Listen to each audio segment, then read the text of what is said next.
Abra sua Bíblia comigo no livro de Atos dos Apóstolos. Atos, capítulo de número 9. Quero cumprimentar o apóstolo Valdivino, a bispa Irene, cumprimentar todo o ministério dessa linda igreja por mais esse ano que o Senhor lhes concedeu em vida e em vitória. Parabéns pelas conquistas, pela futura igreja no continente africano. Que Deus os abençoe em nome de Jesus. Atos capítulo 9, quem encontrou, diga amém. Amém. E Saulo, respirando ainda ameaças e mortes contra os discípulos do Senhor, dirigiu-se ao sumo sacerdote e pediu-lhe cartas para Damasco, para as sinagogas, a fim de que se encontrasse alguns daquela seita, quer homens, quer mulheres, os conduzisse presos a Jerusalém. E indo no caminho, aconteceu que, chegando perto de Damasco, subitamente o cercou um resplendor de luz do céu.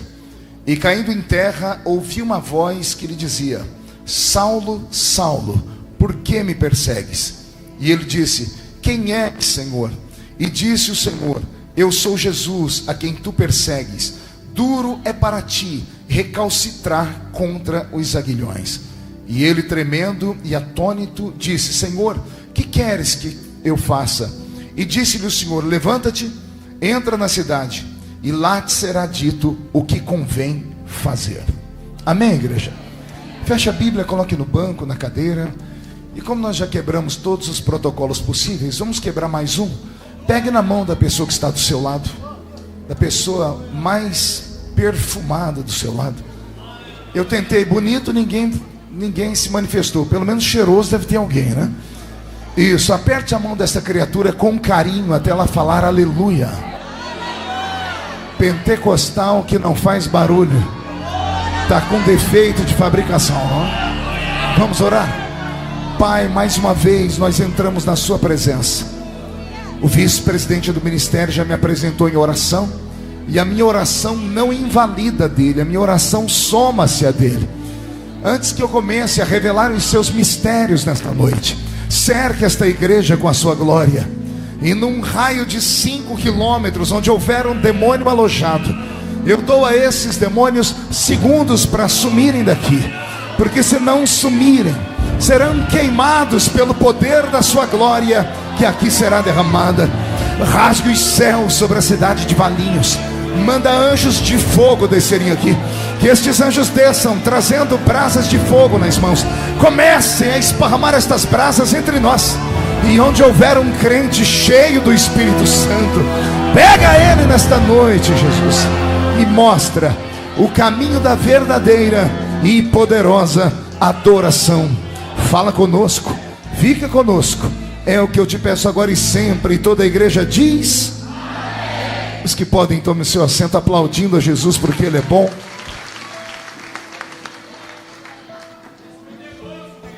Porque Ele é maravilhoso. Graças a Deus. Jesus está aqui, viu, irmãos?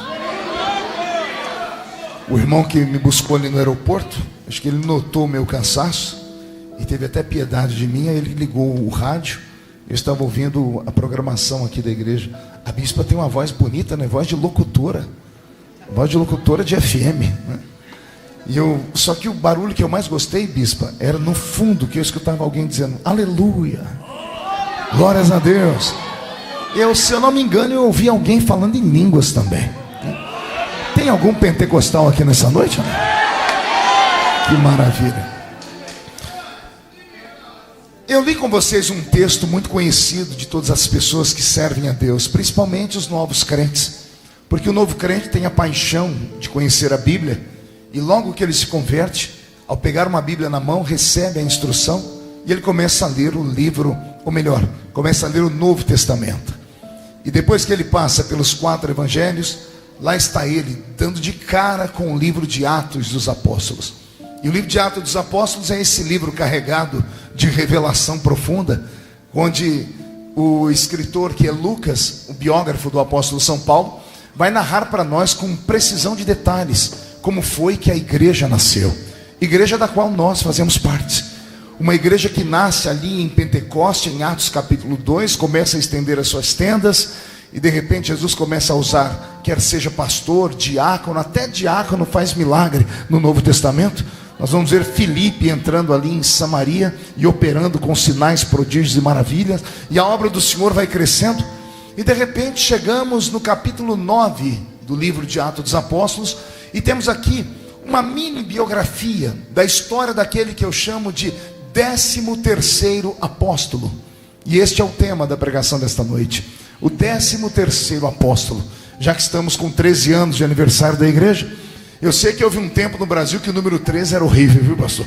A gente só lembrava do PT, sangue de Jesus tem poder, né? Mas aí veio a libertação, né?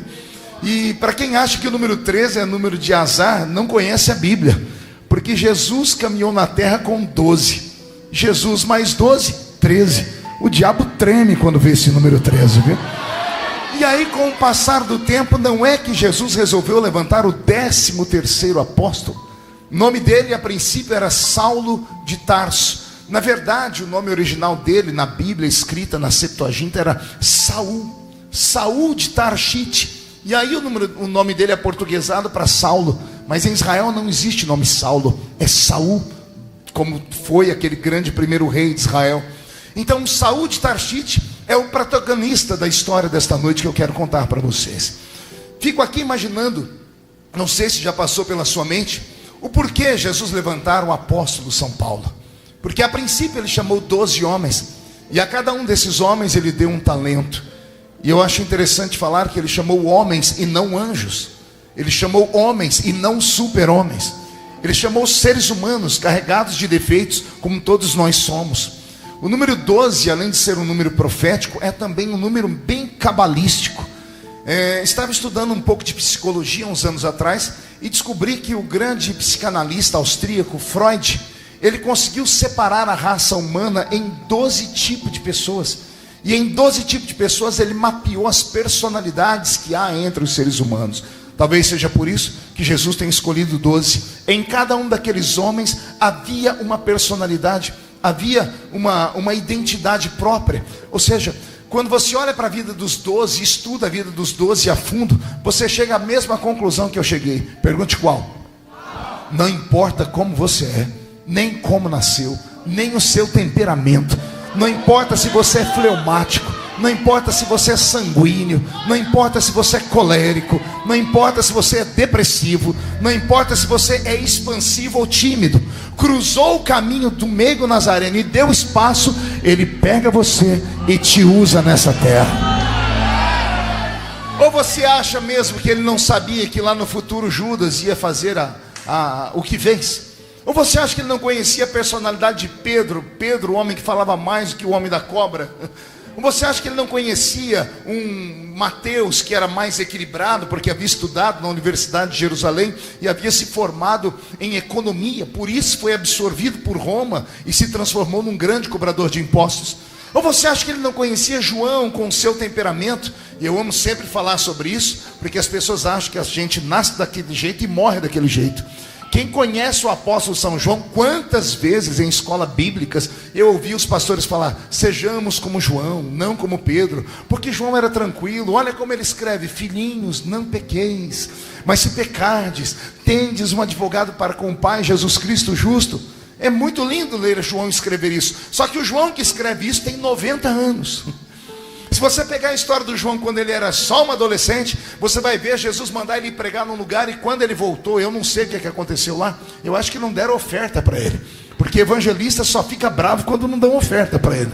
Voltou ele e o irmão dele, sentaram perto de Jesus, e Jesus perguntou: como é que foi lá o trabalho? Disseram: Senhor, foi muito ruim, ninguém quis receber a gente. E Jesus, eu imagino Jesus, nem sempre dá certo. E eles então indo no ouvido de Jesus, falando: Jesus, a gente pode fazer um pedido? É muito simples. Falou: pode, qual é o pedido? A gente pode orar para cair fogo e destruir aquela cidade? Só porque não quiseram ouvi-los. Mas olha como o tempo vai mudando as pessoas. João que não teve paciência porque uma cidade não quis ouvi-lo, mais tarde, lá quando já é velhinho, diz assim: gente, a vida não é como a gente pensa. Então, filhinhos, não pequeis, mas se pecardes, tendes um advogado para com o Pai, Jesus Cristo justo. Eu amo ler a biografia dos discípulos por causa disso, porque eu consigo me ver em um deles. É claro que se eu perguntasse para esta linda igreja qual dos 12 você queria ser, eu duvido que alguém ia levantar a mão e dizer assim: eu queria ser Judas, porque Judas deu errado. Mas e se tivesse dado certo? Teríamos um monte de irmãos chamados Judas hoje. É que Judas deu errado. E o que é que Jesus está falando com isso? Eu trago para perto de mim até aqueles que vão dar errado, mas mesmo me traindo. Olha o que Jesus faz com Judas. No último dia que Jesus viu Judas, Judas deu um beijo em Jesus. E Jesus poderia ter chamado ele de todos os nomes possíveis, inclusive amaldiçoado ele. Jesus segurou Judas e disse: amigo, o que tem que fazer, faz rápido. Quando Jesus chama ele de amigo, Jesus não está sendo irônico, porque Jesus não tinha tempo para brincar com pessoas ou com sentimentos. Ele estava dizendo: não importa o que aconteceu, você continua sendo meu amigo. Se Judas tivesse entendido isso, ele não tinha se enforcado, mas ele não entendeu e por isso se perdeu. Mas Jesus chamou a princípio 12. E pelo que eu entendo, logo que a igreja começa a crescer, os 12 fracassam na chamada. Pergunte por quê? Só falo se todo mundo perguntar. Porque logo que o apóstolo São Pedro resolveu usar o talento que estava enterrado dentro dele, ele começou a pregar em 2 sermões. Eu não disse 3 nem 12, em 2. Quantos? 2. Ele fundou uma igreja com 8.000 membros. Vou falar de novo. 2 mensagens. Na primeira, 3.000 almas. Na segunda, 5.000 almas. E 8.000 almas formam a igreja de Jerusalém. E não foi gente que veio hoje e foi embora e não voltou nunca mais. Pessoas que ficaram tão fiéis que um dia o apóstolo Pedro, pastor presidente da igreja de Jerusalém, disse assim: irmãos, eu quero que vocês vendam tudo que vocês têm, coloquem aqui no altar do Senhor, porque Jesus está voltando aí. As pessoas venderam casas, sítios, fazendas, chácaras. Temos a história horrível de Ananias e Safira, que venderam por um preço. E todo mundo joga pau e pedras em Ananias e Safira, né? Eles pelo menos trouxeram alguma coisa, né? Venderam, só mentiram o valor. Tem gente que não vende nada, né? E ainda quer jogar pedra em Ananias e Safira. Tem gente que não traz para a igreja nenhuma cibalena. Os 2 pelo menos deram a metade. E olha que eles se arrebentaram. Mas é nesse início de igreja, quando a igreja cresce e fica muito fortificada, que os apóstolos perdem a visão. Eles perdem o quê? Por quê, pastor? Porque Jesus havia dado a eles uma palavra de ordem: vocês serão minhas testemunhas em Jerusalém, Samaria, Judeia, até os confins da terra. E quando eles começaram a pregar em Jerusalém, Samaria e Judeia, a igreja ficou tão grande que eles acharam que o mundo era só aquilo. Ou pior, o egoísmo deles, por serem judeus e vindo de uma religião extremamente dura, que era o judaísmo, fez eles acreditarem que a salvação era só para os judeus. E não quiseram pregar o evangelho para mais ninguém. Naquele mundo antigo só se conhecia 3 tipos de pessoas: os judeus, os gregos e os gentios. Diga comigo, gentios. A palavra gentil não significa bondoso, caridoso, não nessa questão da Bíblia. A palavra gentil aqui nessa questão da Bíblia significa bruto, significa bárbaro, significa pagão. Então todas as vezes que você ler na Bíblia alguém falando sobre os gentios, traduza-se por pagãos, por bárbaros, por homens e mulheres que eram chamados de pagãos porque não criam em um único Deus, mas criam em milhares de deuses. E era esses gentios que ficavam nos confins da terra. E como eles ficavam nos confins da terra, o Senhor queria salvá-los. E os 12 apóstolos, tirando Judas que se mata, os 11 que ficam, e o que assume o lugar de Judas, que se performam-se a igreja em 12 de novo. Esses 12 homens se esqueceram das ordens de Cristo e simplesmente acharam que pregar para os judeus estava muito bom. Aí então, meu Deus, sopra um vento de perseguição. Um vento do que, igreja? E esse vento de perseguição não vem com tropas infindáveis de legiões romanas, com a sua guarda pretoriana, que era a mais temida do mundo, não. Pelo que eu leio na Bíblia Sagrada, esses que começam a perseguir a igreja são liderados por um nanico, um homem de 1,5 metro de altura, um homem que tinha uma cabeça gigante. Há quem diga que ele era caolho e manco de uma perna. Esse é o modelo fotográfico que Jesus vai usar daqui a pouco. O nome dele é Saul de Tarshite. Esse Saul de Tarshite não era um fanático religioso, pastor Roberto. Tem pessoas que pensam, porque leem lá quando ele diz: eu fui o pior de todos os fariseus, acham que ele era um fanático religioso. E não era nada disso. Ele era um homem extremamente preparado.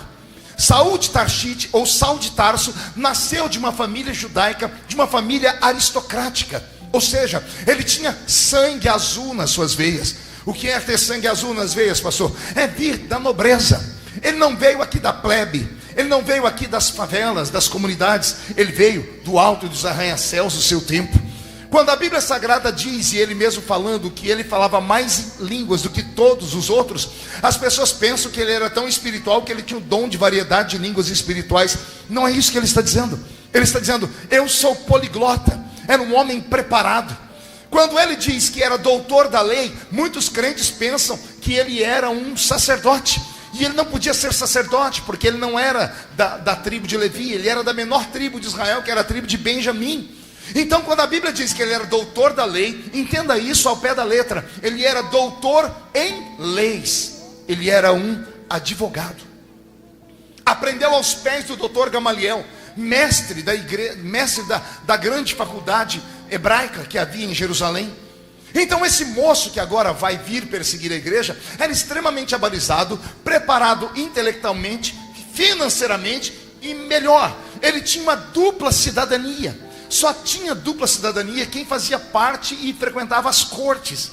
Ele então é judeu e também tem a cidadania romana. E é esse rapaz que vai começar a perseguir a igreja. E como ele é um nanico de 1,5 metro de altura, ele consegue cartas. No texto que eu li, a Bíblia diz que ele conseguiu cartas com as autoridades romanas e também cartas com os líderes do judaísmo daquele tempo, para perseguir a igreja que nascia. A igreja que nascia não se chamava igreja cristã, se chamava O Caminho. Qual era o nome da igreja? Possivelmente porque alguém repetiu por muito tempo a frase que Jesus disse: eu sou o caminho, a verdade e a vida.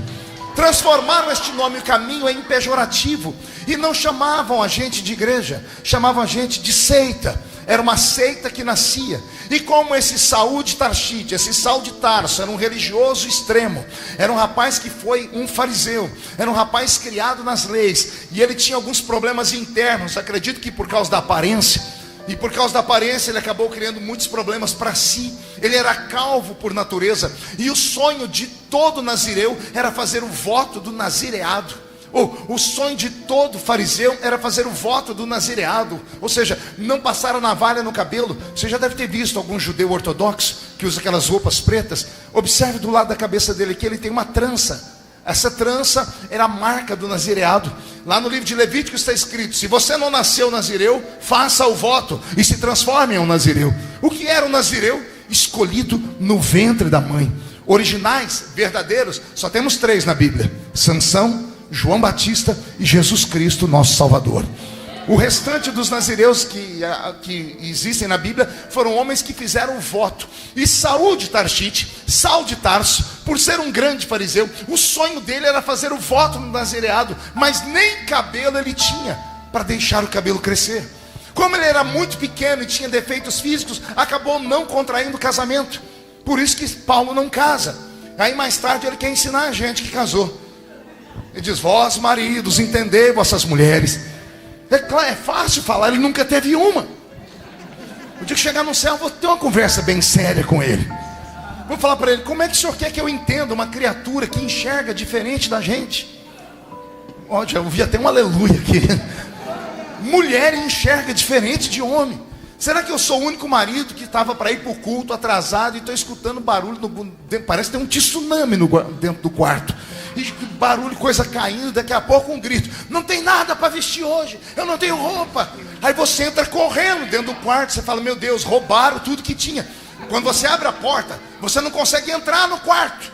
Tem roupa jogada no chão, roupa jogada em cima daquela máquina, aquela esteira de fazer ginástica. Tem roupa jogada em cima da penteadeira, parece que passou um furacão, mas a criatura não enxerga nada. Por isso que ele vem dizer assim: vós maridos, entendei. Como é que se entende uma criatura dessa? É incompreensível. Uma vez me contaram uma história, quando eu era menino lá no seminário, que um homem estava caminhando pela rua e ele achou uma lâmpada de um gênio. Ele esfregou a lâmpada, o gênio apareceu para ele e o gênio disse assim: vou realizar um desejo, o que é que você quer? Ele disse assim: ó, já que eu estou aqui na praia de Santos e achei aqui, eu quero que você faça uma ponte que vai daqui até Dubai. Dubai fica do outro lado do mundo. O gênio coçou a cabeça e falou assim: veja só, é meio complicado isso, o seu pedido é meio extravagante, eu terei que cortar vários continentes, não é tão fácil, você não pode trocar o pedido, pede a outra coisa. Ele falou: então tá bom, eu quero entender a minha mulher. O gênio voltou e disse: você quer uma ponte com via dupla, mão dupla?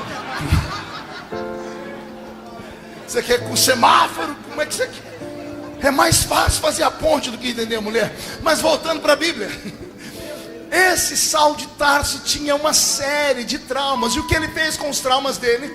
Toda pessoa que tem traumas, ela acaba vomitando seus traumas em cima de alguma coisa. Ele verteu seus traumas para a religião. Então ele aproveitou que estava nascendo uma igrejinha, que ele achava que era uma igrejinha sem nada, e disse: vou perseguir esse povo. A tradição diz que a princípio ele teve êxito, que ele fechou algumas igrejas, ele matou alguns crentes, perseguiu de verdade. Os crentes que sobraram correram para as cidades vizinhas e iam anunciando: o anticristo já chegou aí. Então, quando ele saía de uma cidade e ia para outra, a fama dele chegava à frente e nem precisava perseguir mais ninguém. As igrejas começaram a se fechar. E como as igrejas foram se fechando, o medo foi instaurado. Jesus estava lá no céu, sentado à direita de Deus Pai, olhando aqui para baixo. E ele foi obrigado a quebrar uma coisa que ele mesmo havia dito que não faria. Pergunte o quê? Ele diz: eu vou para o Pai e não volto mais aqui até o arrebatamento. Eu vou para o Pai e envio um outro para ficar no meu lugar, que é o Espírito Santo.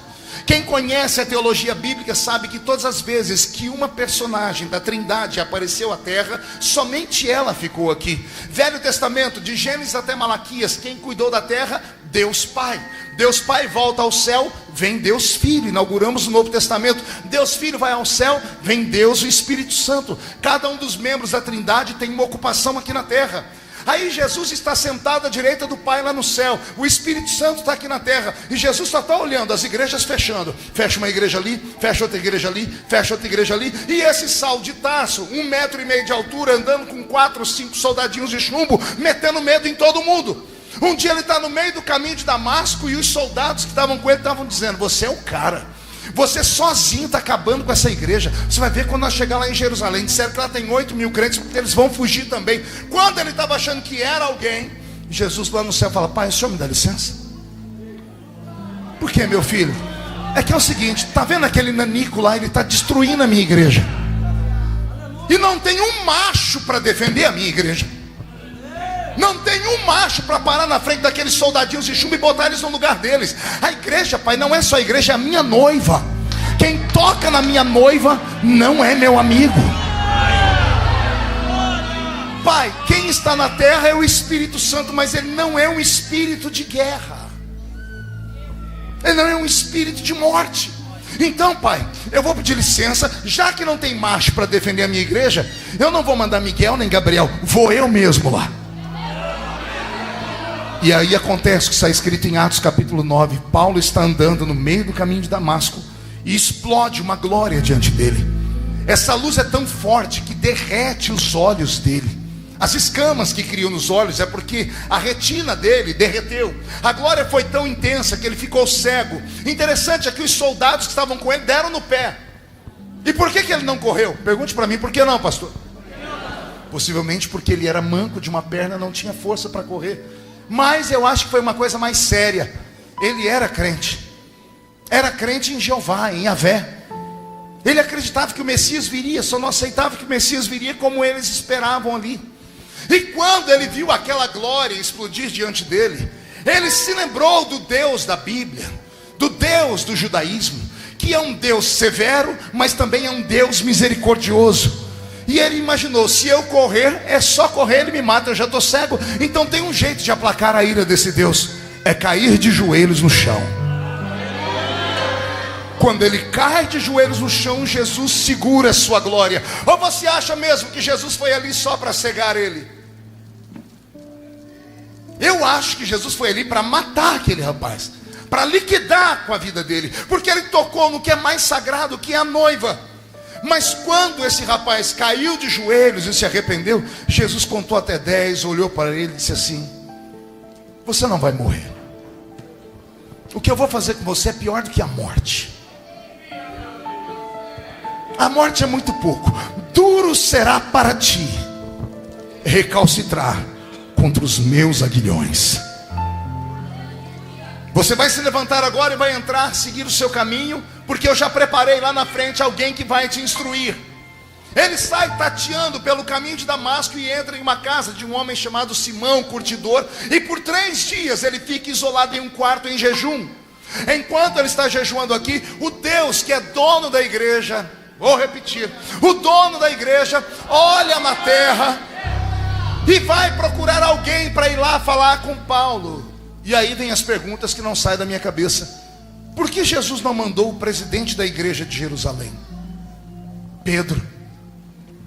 Por que Jesus não mandou João? Por que ele não mandou um dos apóstolos? Jesus foi na casa de um profeta chamado Ananias e disse: Ananias, o assunto aqui é entre eu, você e o rapaz que eu vou ungir. Ananias já fica: estou pronto, senhor. Senhor, o que o senhor quer que eu faça? Levanta-te, anota o endereço, rua chamada direita, na casa de Simão curtidor. Tem um moço lá, ele está cego, você vai orar por ele. Ananias pega o vidrinho de azeite, pega a pastinha, pega a carteirinha de credencial da convenção, se ajeita, arruma o terno e a gravata. Quando ele põe a mão na maçaneta da porta e vai sair, ele resolve fazer a pergunta do idiota: Senhor, qual é o nome do homem que eu vou ungir? Quando ele está saindo, Jesus abre a boca e diz: Saulo de Tarso.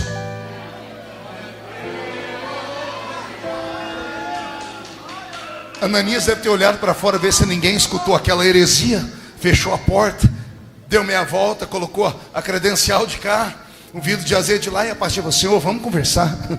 O que foi, Ananias? Esse aí não é aquele? É aquele. É o assassino?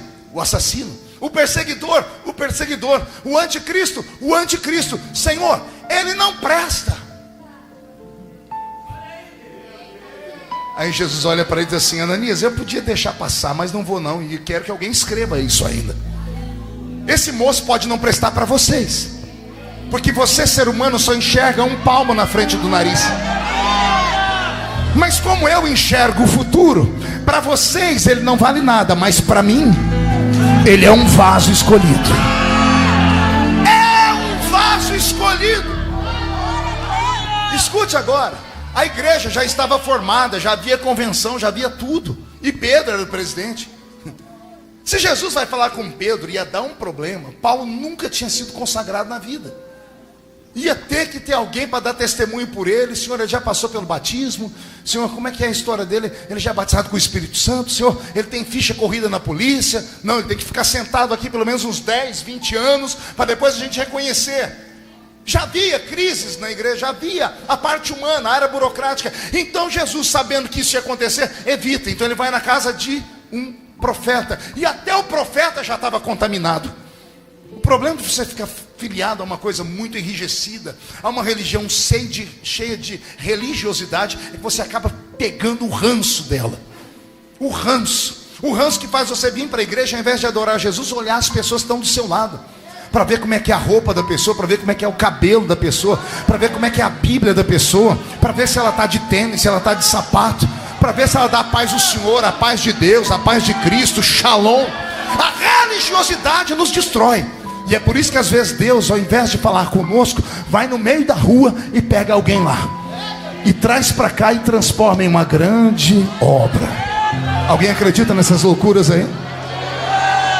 Pois bem, esse Saulo está lá na casa de Ananias. O Senhor fala com ele: o seu nome a partir de agora não vai ser mais Saulo. Interessante, sabe o que significa a palavra Saulo, igreja? Em grego, Saulo significa grande. Aí Jesus troca o nome dele para Paulo, que significa pequeno. Oh glória. Isso aqui também é um outro ensinamento, viu? Eu não sei o senhor, eu sou pastor presidente também. Quando vem algum irmão de outra igreja, de outro ministério, que é obreiro, diz assim: ó, eu fui obreiro 65 milhões de anos lá, eu ajudei Noé a pregar os pregos na arca, e eu estou vindo para cá porque Deus me revelou. Me dá até calafrio, Porque a pessoa já vem pronta, ela já vem grande. E a pessoa que vem grande não cabe nada mais dentro dela. Eu prefiro pegar uma pessoa lá na rua, um drogado, uma pessoa que ninguém dá nada por ele, alguém que acabou de sair da prisão e vir na igreja, porque a pessoa vem pequena, vem vazia. Aí Jesus vai enchendo ela, e daqui a pouco ela é uma grande pessoa. O Senhor fez isso com esse Saulo. Você chegou grande na minha presença e eu te abati. Então agora você vai ser o pequeno. Aceita? Aceite, Senhor, de bom grado. Ananias foi lá e ungiu Paulo. E não é que o Paulo enxergou. O Paulo, além de enxergar, disse assim: gente, eu preciso contar para todo mundo o que aconteceu comigo. Não é que Paulo foi no meio da rua, ali naquele lugarzinho, e começou a pregar para todo mundo. Uma multidão veio ouvi-lo. A notícia chegou em Jerusalém. E quando chegou em Jerusalém, o pastor Pedro, sentado lá no seu escritório, disse: pastor Pedro, tem um homem pregando lá perto da casa de Simão, um curtidor, no caminho de Damasco. Sério? Mas pregando o quê? Falando de Jesus, falando coisas tremendas. Pedro juntou uma caravana de obreiros e foi lá. Não atrapalhou, rapaz. Ficaram de longe olhando esse Paulo pregar. Quando esse Paulo terminou de pregar, Pedro chamou João num canto e disse: nós estamos fritos. Por quê? Porque tudo que nós temos, esse rapaz tem. Só que vocês perceberam que ele tem coisas que nós não temos? Ai, Jesus. Posso falar? Pedro e João dizendo assim: ó, tudo que nós temos, que é a unção e a graça, ele tem. Mas ele tem uma coisa que nós não temos: conhecimento. Porque é um homem letrado. É um homem com anel de formatura no dedo. É um homem que é poliglota. É um homem que pode falar desde o gari até um imperador, como Paulo fez. Porque era extremamente abalizado e preparado. O clero da igreja de Jerusalém chega num canto e diz assim: o que a gente faz com ele? Depois de meia hora de conversa, acharam o caminho. Chamaram ele de Simão: Paulo, nós somos os apóstolos que fundamos esse ministério, esse cristianismo. E a sua vinda é uma bênção. Jesus te converteu, é lindo. Só que a sua presença na igreja hoje é um perigo. Por quê? Porque você veio com cartas para perseguir. Como você não volta e a história já chegou lá, as pessoas agora vão vir não vão vir com 4 soldados, vão vir com legiões de soldados. Vão querer destruir a igreja. E o que vocês querem que eu faça? E como todo bom novo convertido obedece o pastor Pedro disse: o senhor vai voltar para sua casa e se esconder. E fica lá até a poeira abaixar. Diga comigo: até a poeira abaixar. Ou seja, até o escândalo sumir. Aí a pergunta que eu faço a vocês é: quanto tempo leva para um escândalo sumir? Quanto tempo leva para alguém esquecer uma tragédia? Quanto tempo leva para você perdoar alguém que lhe ofendeu? Quanto tempo? Ele, novo convertido, voltou para a cidade dele, que era Tarsis ou Tarshite. Ao chegar na cidade dele, ele foi para dentro da casa dele. Só que a família dele era aristocrática. Era família de gente sábia, inteligente e rica. E quando ele começou a anunciar o evangelho, como tudo que havia acontecido com ele, chamaram ele de louco, desequilibrado, e mandaram ele para fora de casa. Como mandaram ele para fora de casa, ele tentou evangelizar a cidade de Tarshite. E ao invés das pessoas aceitarem Jesus, ignoraram ele, porque profeta de casa não tem honra. Ninguém quis dar mais uma causa para o advogado advogar. Ninguém queria contratá-lo para ele traduzir idiomas nas escolas. É aí que ele é obrigado a aprender uma nova profissão. E ele vai aprender a costurar tendas. Vai aprender a pegar numa agulha. Imagine um doutor da lei com anel de formatura no dedo, filho de família rica, com pedigree, ter que ir no meio da rua falar: gente, eu estou costurando tenda para não passar fome. Onde é que você acha que ele arrumou aquele versículo que mexe com a gente até hoje? Nada me separa do amor de Cristo. Nem a altura, nem a profundidade. Eu sei padecer necessidade e também sei ter em abundância. Como é que você acha que ele escreveu isso? Foi por causa dessa situação que ele passou. E ali ele fica, esperando a poeira abaixar. Esperando o quê? Ele não recebe nenhuma visita.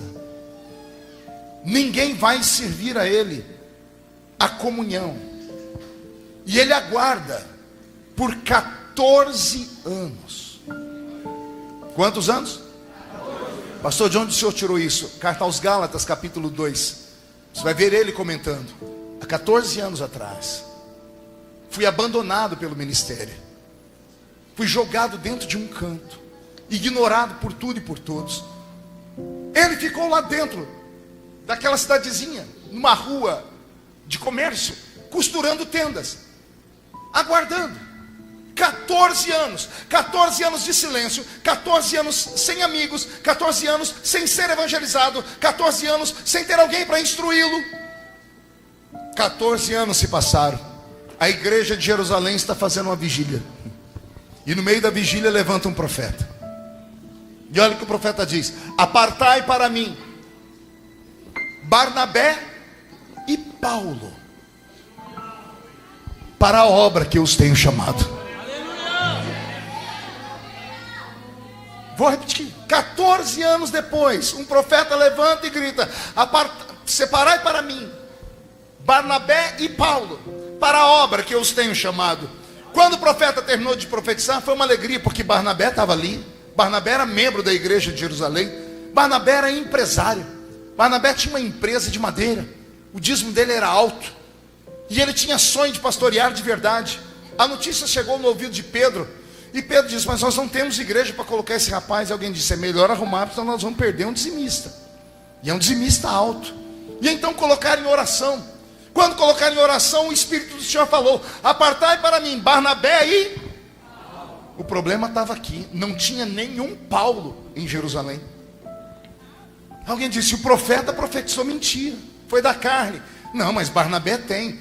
Então foram obrigados a procurar nos livros antigos, nas histórias antigas, de ver os irmãos mais antigos, até que alguém falou: olha, há 14 anos atrás, lá na casa de Simão Curtidor, chegou um homem cego, falando que Jesus tinha cegado ele. O nome dele era Saulo, mas Deus trocou o nome dele, se não me falha a memória, foi para Paulo. As pessoas se lembram e dizem: mas onde é que ele foi? A igreja mandou ele embora, mandaram ele para a casa dele. Barnabé, que tinha vontade de ser pastor, senta no seu jumentinho e vai lá para a cidade de Tarsis. Chegando em Tarsis, ele começa a perguntar: vocês conhecem algum Paulo aqui? Algum Paulo? Até que alguém diz assim: ó, Paulo a gente não conhece, mas a gente conhece o Saulo, que ficou louco. Quem é esse Saulo que ficou louco? Era um filho de uma família rica, era advogado, tinha tudo. Hoje, agora, ele está ali, ó, fazendo tenda. Mas cuidado, porque o homem é uma jararaca. O homem é bravo, não conversa com ninguém. Você fala para ele: o senhor tem pai? Ele diz: nem mãe. Ele é agressivo. E quem é que não fica agressivo? Quem é que não fica triste sendo abandonado por tudo e por todos? Diz a tradição que Barnabé entrou dentro da tenda e estava Paulo com as pernas cruzadas, costurando uma tenda. E Barnabé diz: o seu nome é Paulo? Ele diz: sim, senhor. O senhor precisa, eu estou aqui. E ele interrompeu Barnabé dizendo assim: olha, deixa a tenda aí, custa tanto, daqui tantos dias o senhor pode vir buscar. Ele: não, eu não vim aqui atrás de tenda, não. Eu vim aqui te dizer que estou aqui amando do Espírito Santo. A tradição diz que Paulo olha para ele e diz: de quem? Do Espírito Santo. Eu sou membro da igreja de Jerusalém, onde Pedro é pastor. Estávamos em oração, e o Senhor disse: apartai para mim Barnabé e Paulo para a obra que eu os tenho chamado. O único Paulo que nós conhecemos, que os irmãos se lembraram, foi o Senhor. O Senhor quer? A tradição diz que Paulo não disse uma palavra. Levantou, começou a desmontar a tenda, foi lá na rua, subiu na sua caminhonete, porque todo baixinho gosta de carro alto. E a caminhonete dele era um dromedário, era um camelo. Barnabé chegou de jumento e Paulo tinha um camelo. Ele já amarrou as coisas em cima do camelo. E a primeira vez que ele abriu a boca, então ele disse: irmão Barnabé, vamos embora, porque eu estou atrasado. Tem 14 anos que eu estou esperando Jesus cumprir o que ele tem na minha vida. Teramassuri de Candarabacarabás. Barnabé e Saulo vão para uma cidade chamada Antioquia. Qual o nome, igreja? Antioquia. Pergunta para o seu irmão: conhece Antioquia? Diga: vem comigo que você vai conhecer agora.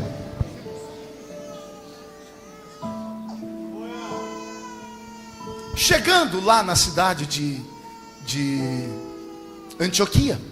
Barnabé e Saulo chegam em uma igreja que já existia, mas era uma igreja abandonada, porque os crentes da igreja de Antioquia, eles eram extremamente pobres, e mais do que pobres, a cor da pele deles era acirrada, era acima do caucasiano, já iam quase para o Egito, então eles eram quase negros, e por isso sofriam preconceito. É para esta igreja que Barnabé e Saulo são enviados. Por que Barnabé vai para esta igreja? Porque ele é rico, a igreja não tem que pagar o salário dele, ele só tinha sonho de ser pastor, então ele vai, só que ele tem um problema, ele quer ser pastor, mas não sabe pregar. Mas ele conhece toda a liturgia do culto da igreja de Jerusalém. E como ele é o líder, Barnabé então marca o culto, e ele se apresenta para aqueles gatos pingados de crentes que tinham ali, dizendo assim: eu fui enviado aqui pelo ministério de Jerusalém, eu sou o pastor Barnabé, aqui comigo está Paulo de Tarso, e ele vai me ajudar aqui.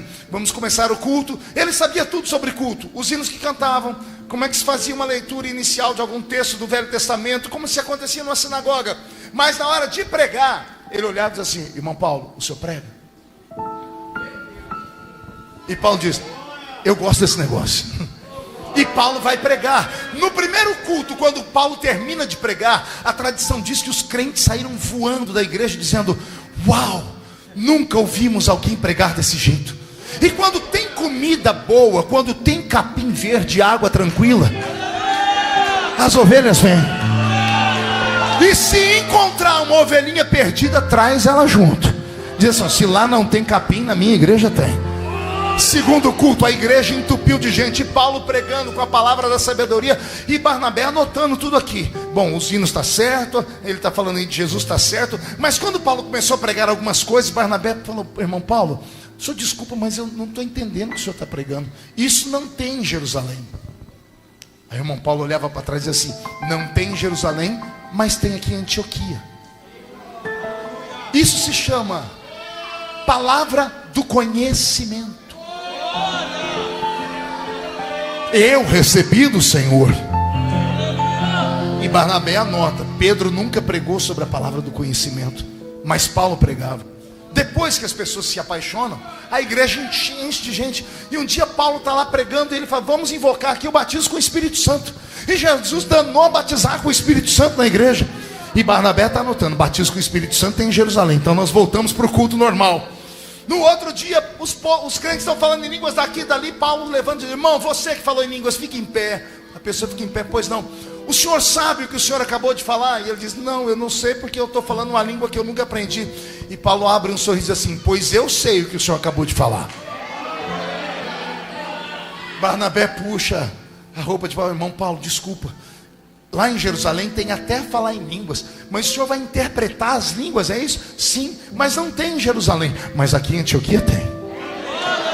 Por que tem aqui? Porque eu recebi do Senhor o dom de interpretar línguas. Paulo está pregando no outro culto, e os crentes estão falando em línguas. Tem um outro lá falando em línguas, e todo mundo achando que é o Espírito Santo. E Paulo repreende uma pessoa. Ele fala: cala-te. Barnabé fala: irmão Paulo, o senhor primeiro manda Jesus batizar, depois o senhor manda ele calar. Não, aquilo não é Jesus não. Como assim? Mas eu estou ouvindo em línguas. Não é Jesus, aquilo ali é espírito de enganação. E Barnabé diz: mas isso não tem em Jerusalém. E Paulo diz: mas tem em Antioquia. Eu recebi do Senhor. Isso se chama discernimento de espíritos. Barnabé fazendo o relatório já está apavorado. Cada culto era um susto. No outro culto Paulo diz: hoje eu vou orar pelos enfermos.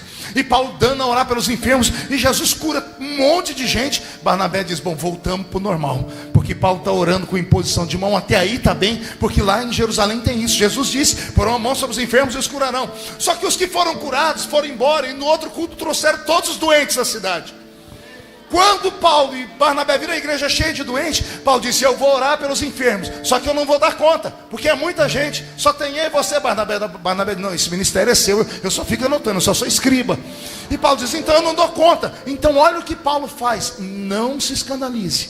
Paulo tira um lenço, não sei se do bolso, passa no rosto, chama um diácono, vem diácono, rápido, pega esse lenço aqui e coloca em cima dos doentes. Eu vou pôr na mão, você vai pôr no plano. Vai, coloca o lenço. E Paulo vai botando a mão e o rapaz vai botando o lenço. Rápido, diácono, rápido. E onde ele vai colocando, as pessoas começam a levantar e começam a receber a cura e começam a receber o milagre. E Jesus começa a operar com sinais e maravilhas.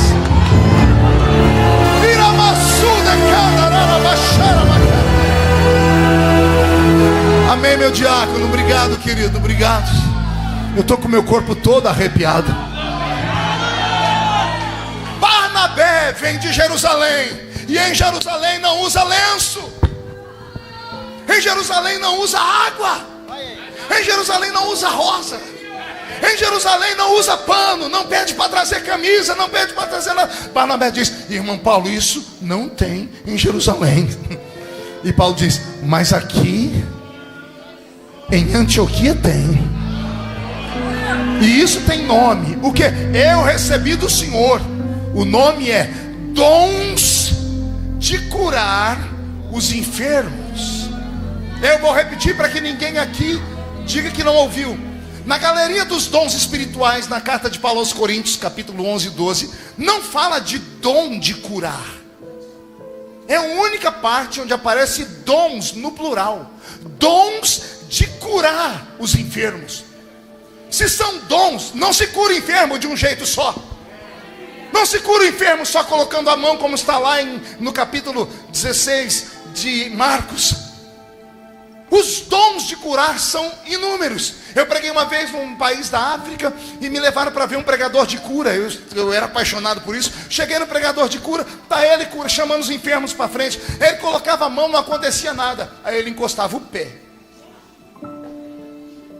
Eu vi o paralítico andar. E eu perguntei para ele: o que é isso? Ele disse: eu recebi do Senhor. Esse meu pé quase foi arrancado com uma lepra, e um anjo veio e derramou sobre a minha perna uma cura. E quantas pessoas que vinham para ver e tocavam no meu pé eram curadas. O que é que você vai falar? Eu fico escandalizado com esses crentes que acham que conhecem mais Bíblia do que a gente, porque passaram anos em um banco de faculdade de teologia. Eu também passei. Eu tenho pelo menos 6 formaturas em teologia. E amo debater com esses geladões, com esses que só tem letra. Eles esquecem que a letra sozinha mata, mas o Espírito vivifica. É claro que existe um ritmo, mas e se Deus quiser fazer? Quem somos nós para falar o que é de Deus e o que não é de Deus? Um dia eu fui participar de um debate. Pode sentar, senhores. Eu fui participar de um debate, pastor Valdivino, apóstolo Valdivino. E estava lá as pessoas, o debate era sobre o cair no Espírito. Cair no Espírito. Houve um tempo que os pastores oravam e as pessoas caíam no chão. Quem lembra disso? São movimentos, são tempos, são sinais que Deus manda sobre a terra. Eu participei de uma época que as pessoas recebiam dentes de ouro na igreja. Quem recebeu já aqui, ou quem já viu isso acontecer na sua igreja? Vinham pastores e oravam, as pessoas recebiam dentes de ouro. E alguém vai dizer que não é de Deus? Pastor, mas acabou. Eram sinais para aquele tempo. E aí o debate era: cair no Espírito é de Deus ou não? Aí levantou um teólogo lá e disse assim: bom, depende como cair. Se a pessoa cai para frente, é de Deus. E ele pegou os versículos da Bíblia: o profeta recebeu a visitação do anjo e caiu sobre o seu rosto. Então, se cair para frente é de Deus. Aí o outro diz assim: então, se cair para trás é do diabo, porque só cai para trás quem é empurrado, quem é derrubado, e Deus não derruba ninguém. Aí eu sou da roça, ali da Vila Tatu, levantei: posso fazer uma pergunta ao senhor assim? E se a pessoa cair de lado? E se a pessoa só sentar?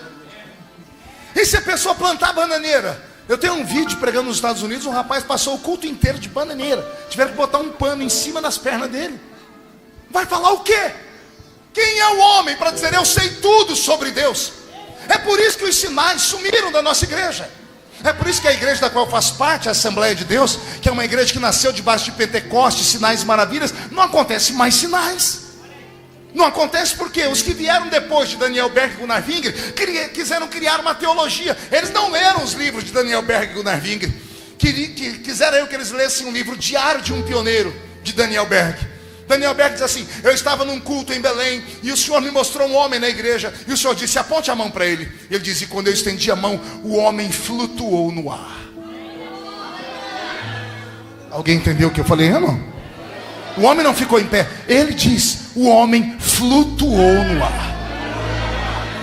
Não conta para ninguém. Passou os anos, a CPAD, Casa Publicadora das Assembleias de Deus, criou um crivo de ética, de homilética e dessas coisas de ver o que é e o que não é doutrina, o que é o que não é de Deus.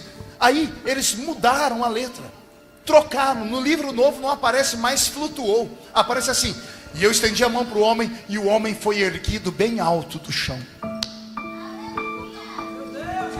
Qual a diferença? É que a palavra flutuar é mística. O Harry Potter põe as bruxas deles flutuando. Eles esquecem que o meu Jesus flutuou lá no Monte Tabor, quando ele recebeu Moisés e Elias. Pois bem, as pessoas acham que Deus trabalha com formas. E Deus não trabalha com formas. Gente, eu preguei no mundo inteiro, 80 e poucos países do mundo. No Brasil, mais de 4.000 cidades. Todos os lugares que eu fui no mundo, crente, quando faz comida para pastor, no final, a sobremesa é pudim. Pode ser a comida que for, a sobremesa é pudim. O tal do crente gosta de pudim. E eu comi pudim de tudo quanto é jeito, de tudo quanto é sabor, e de tudo quanto é tamanho. Mas todos os pudins tinham o mesmo modelo. Qual é o modelo de um pudim? Redondo e tem um buraco no meio. Pode ser no Japão, pode ser na África, pode ser no Oriente Médio. Pudim é tudo igual, redondo com um buraco no meio. Por quê? Porque a forma do pudim é essa. Deus não trabalha com formas. Deus trabalha com formas. Deus não trabalha com forma. Se Deus trabalhasse com forma, todos nós éramos iguais aqui. A beleza da igreja está exatamente na diferença dos talentos. A beleza de uma mão está na diferença do tamanho dos dedos. Imagine se todos os dedos fossem iguais, nós iríamos parecer ETs, extraterrestre. A beleza está exatamente no tamanho. A beleza do corpo de Cristo está nisso. Um ensina, o outro prega, o outro é mestre, um ora, um ganha alma, o outro pega azeite e derrama na cabeça das pessoas, o outro pega o pano e joga na cabeça das pessoas. Não me importa. O que me importa é que se não tem em Jerusalém, em Antioquia tem. Em Antioquia tem. Eu vou começar a apertar. No culto seguinte, Barnabé está desesperado. Fala: irmão Paulo, não me mata mais do coração não. Eu vou ter que mandar um relatório para Jerusalém. Eu vou ser excluído do ministério. Os doentes de todas as cidades vieram. E apareceram uns doentes que ninguém nunca teve coragem de orar por eles. Pergunte por quê? Pessoas que nasceram com anomalias físicas. Pessoas que nasceram sem braço, sem perna. Não é que nasceram cegos, nasceram sem olhos. E quando Paulo vê essas pessoas, ele vai para cima delas. E quando ele coloca a mão no toquinho do braço e começa a orar, vai desdobrando o membro, que vai crescendo.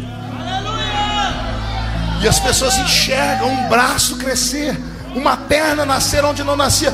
Barnabé se escandaliza para o irmão Paulo: o que é isso? E Paulo diz assim: eu recebi do Senhor.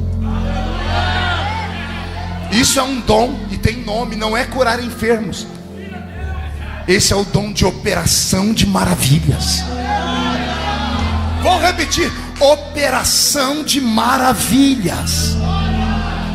E o ministério de Paulo explode, cresce, ao ponto de Barnabé ter que voltar para Jerusalém. Barnabé volta para Jerusalém para uma reunião. Enquanto ele está em reunião com os obreiros lá, Paulo começa a subir para a Grécia e vai pregar em Corinto. Aí Paulo funda a igreja de Corinto. Pense numa igreja que é o meu sonho de ser pastor um dia. Pergunte por quê? Pense numa igreja onde todos os crentes eram canela de fogo. Imagine você chegar numa igreja, lá na porta, antes de entrar, um diácono te dá uma senha. Te dá uma? Pergunte para quê? Para você saber que hora que você podia profetizar. Não, pastor, é uma igreja equilibrada. Não. É o contrário. Paulo estava pregando, um levantava em profecia aqui. Ele estava ouvindo a profecia aqui, já levantava outra ali. Ele está ouvindo os dois, levanta um terceiro lá. Aí Paulo é obrigado a falar: calma. Todos podem profetizar, mas cada um a seu tempo. E se alguém falar em línguas, se tiver alguém que interprete, vamos ouvir a interpretação. Era uma igreja onde os crentes transpiravam azeite. Não dá para entender assim, só ouvir. Eu tenho que transformar a igreja num teatro. Imagine agora que você não está mais aqui em Valinhos, você está em Corinto. Você entrou na igreja e está com a senha na mão, amém? Cuidado, pergunte por quê. Olhe de canto de olho para o irmão da esquerda. É de canto de olho, não é para virar o pescoço não, senão ele vê. Eis aí um profeta. Olhe para o da direita. Esse aí, olhe para o da direita agora. Esse aí interpreta línguas. Olha o que está atrás. Esse cura os enfermos. Olha o que está na frente. Esse discerne os espíritos. Olha os que estão aqui. Esses têm o dom de operação de maravilhas. Pense numa igreja que era o céu na terra ou era a terra no céu. Esta é a igreja que Paulo planta. E por onde ele passa, a glória de Deus vai ficando. Até que um dia Paulo recebe uma carta de quem? Barnabé. Barnabé diz: irmão Paulo, o senhor pode vir aqui em Jerusalém me ajudar? E lá vai Paulo para Jerusalém. Chega em Jerusalém. Oh meu Deus. Paulo não vai sozinho, ele leva os crentes que ele já tinha ganhado na Grécia, os gentios. E aí chega aqueles crentes tudo esquisito. Homem de short, mulher de brinco, homem com barba comprida. Porque Paulo vai pregar lá para os gentios, para os pagãos, e ganha eles. Jesus batiza eles com o Espírito Santo. E Paulo diz: gente, vamos comigo lá conhecer a igreja sede. E entra aquele mundaréu de gente que não parecia em nada com os judeus. Quando entra, o povo já diz: eita, hoje é dia de salvação, Jesus vai salvar muita gente aqui. E aí vai Pedro pregar. Quando Pedro começa a pregar, os crentes de Pedro eram acostumados com palavras simples e já entram no mistério na hora. Os crentes de Paulo estão só observando, mas daqui a pouco o Espírito pega eles também. Eles levantam falando em línguas e profetizando. Aí os crentes da igreja de Jerusalém falam assim: meu Deus, isso é demônio. Como pode o Espírito Santo operar naquilo? Como pode o Espírito Santo operar naquela? Eu era menino pregando numa cruzada em Ribeirão Preto. Eu tinha 15 anos, era desse tamanhozinho. A gente pregava nos coretos. Tinha um coreto, colocava uma caixinha de som, e bem na esquina tinha um prostíbulo. E quando eu terminei de pregar e fiz o apelo, veio uma mulher do prostíbulo aos gritos, que ela caiu na frente do altar. Quando ela dobrou o joelho, ela quase ficou nua, dava para ver as suas vergonhas. Essa mulher chorou tanto, ela arrancou os brincos da orelha, em respeito à igreja daquela época. Ela pegou um maço de cigarro e botou em cima do coreto, e gritava e dizia: Deus me perdoa, Deus me perdoa. Eu estendi minha mãozinha sobre ela, era um menino, e comecei a orar. Jesus batizou ela com o Espírito Santo. Escute, ninguém veio acompanhar ela. Eu orei, Jesus batizou ela com o Espírito Santo. Quando ela começou a falar em língua, saiu duas irmãs do círculo de oração, coque na cabeça, e vieram, mas que vieram marchando.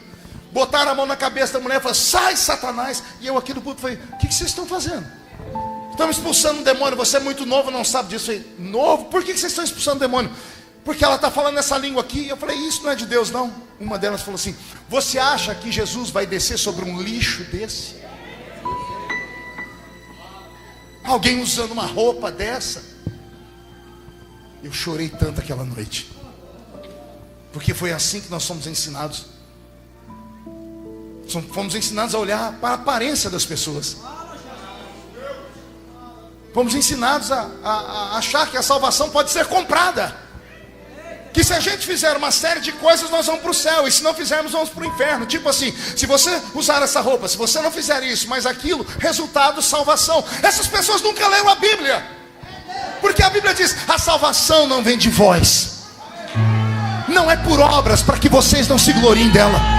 A salvação é um presente que Deus te deu.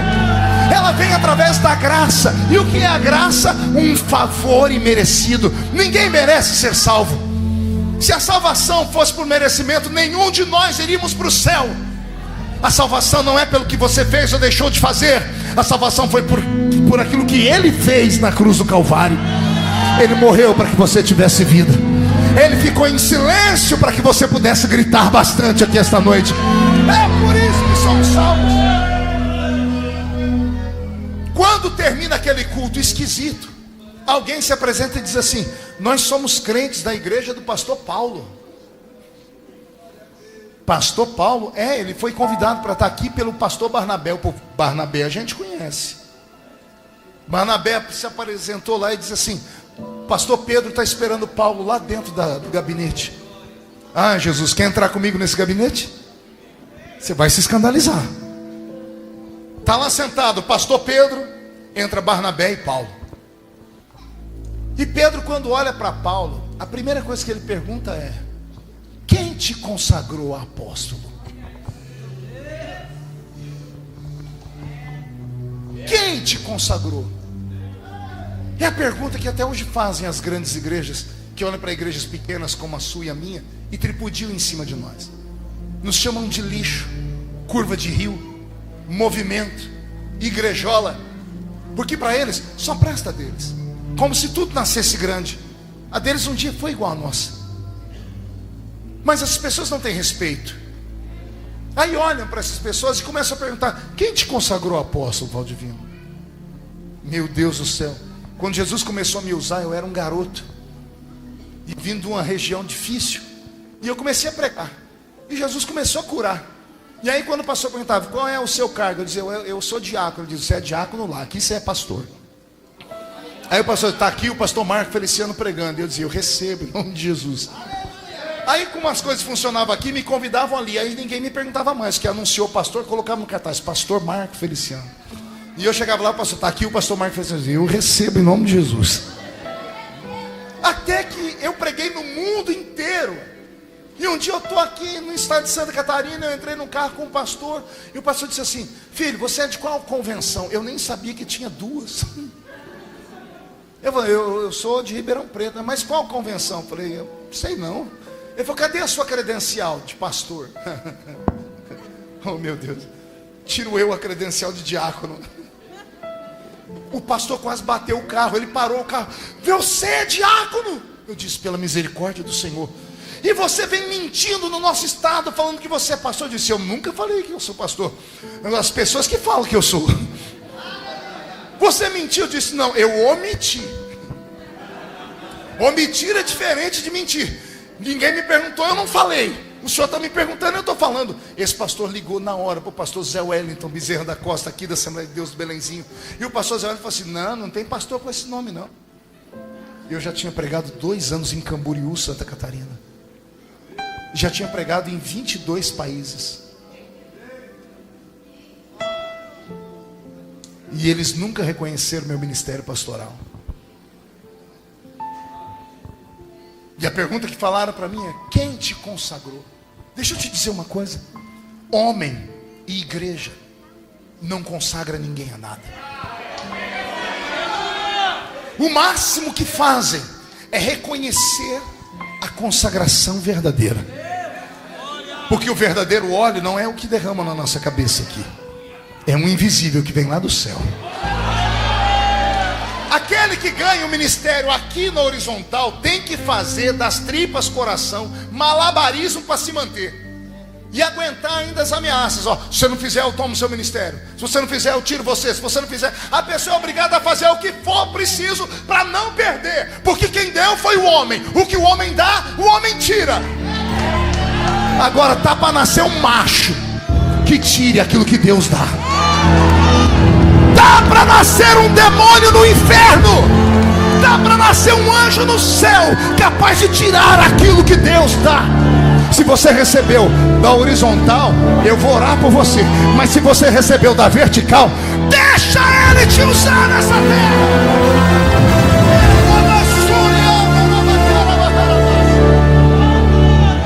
Já estou terminando.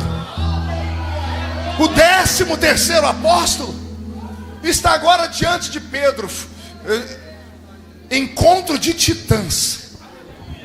Pedro e Paulo, 2 gigantes do evangelho, 2 apaixonados por Jesus, 2 homens com visão de igreja, mas cada um com uma chamada diferente. Depois que Pedro pergunta: quem te consagrou? Paulo é obrigado a dizer: há 14 anos atrás. E ele solta: eu conheço um homem que, se no corpo não sei,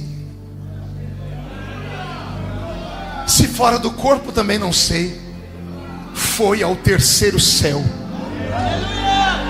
E chegando lá, ouviu, não viu. E chegando lá, ouviu coisas inefáveis, que não é lícito falar nem para o senhor Pedro. Há 14 anos atrás, Jesus me colocou na sua mão e na mão de João. Vocês tinham que ter me discipulado, vocês tinham que ter me ensinado, vocês tinham que ter cuidado de mim, e vocês não fizeram. Como vocês me abandonaram, o dono da igreja veio e foi meu professor. Por isso, tudo que eu faço e tudo que Paulo escreve, ele diz: porque o que eu recebi do Senhor.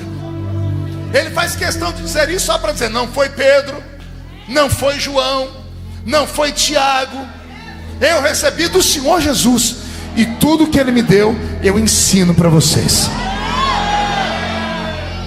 E o 13º apóstolo se transforma no maior de todos. É ele quem escreve a metade do Novo Testamento. A igreja como nós conhecemos hoje só é como é por causa dele. É ele que tira o ranço do judaísmo do nosso meio e purifica a nossa igreja e transforma em cristianismo. É a partir dele que nós recebemos o nome de cristãos, de cristianismo. É a partir dele que nós nascemos como igreja. Ou seja, o número 13 é um número de muita sorte. Nesses 13 anos de ministério, pastor Valdivino, imagina, apóstolo, quantas noites de lágrimas, quanta pancada, quanta saraivada de perseguições. Mas olha vocês aqui, os cães ladram e a carruagem passa. Os que perseguem talvez estão até 7 palmos debaixo da terra, e a igreja do Senhor Jesus está aqui. O que Deus fez com o apóstolo Paulo, a profecia desta noite para esta igreja é essa: o Senhor fará com esse ministério. Haverá um destaque. Haverá um destaque nesse ministério, que fará caravanas virem de longe, para parar não apenas aqui, mas na porta de todas as congregações. Virão sedentos, virão dizendo: o que tem aqui, porque lá em Jerusalém não tem. E aí, Valdivino, você vai dizer: mas aqui em Antioquia tem. O que eu recebi do Senhor é o que eu reparto com vocês. Que esse ministério profético, que essa unção de revelação e cura se esparrame do altar entre a membresia da igreja. Que os meninos e meninas desta igreja sejam transformados em oráculos divinos. Que as mulheres de oração desta igreja sejam profetisas nesse tempo. Que os casais desta igreja sejam profetas para esta geração.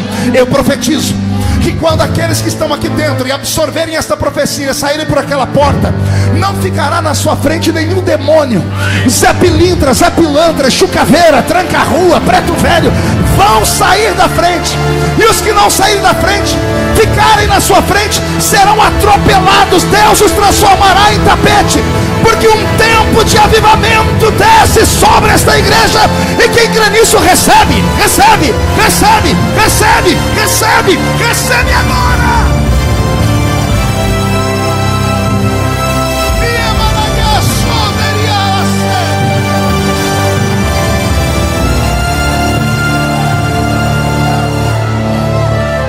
Fique de pé comigo.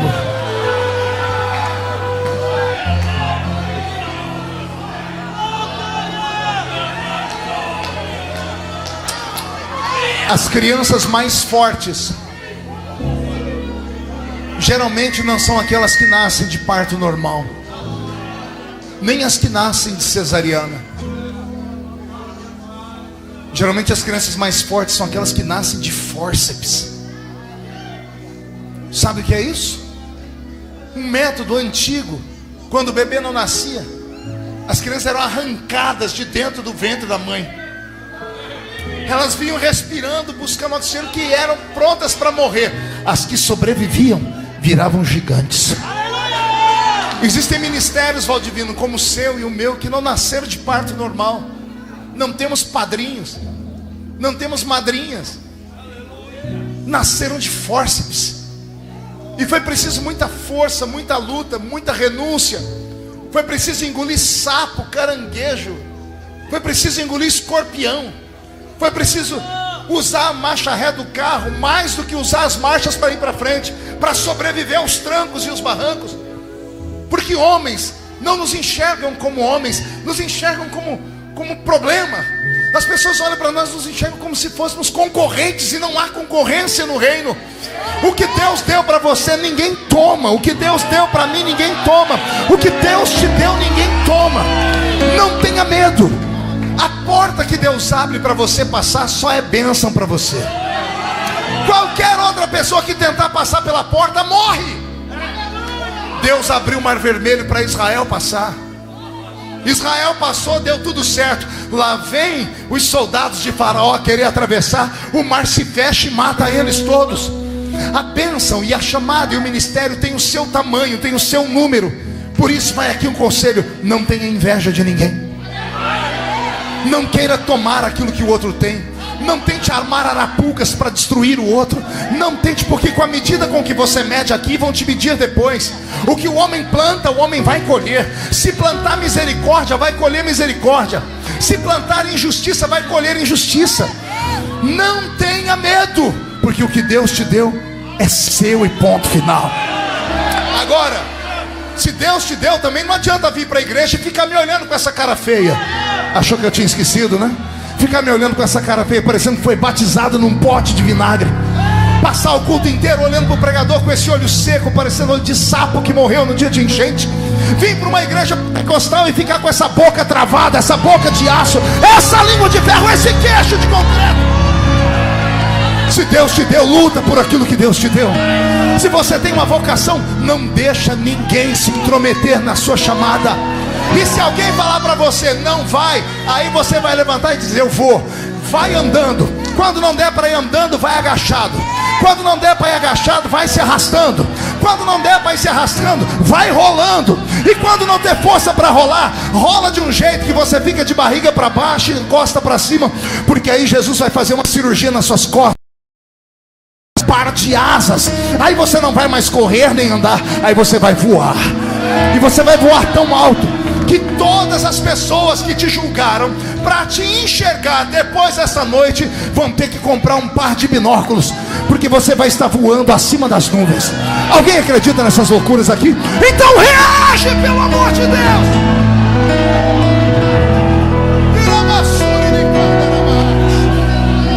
Feche os olhos.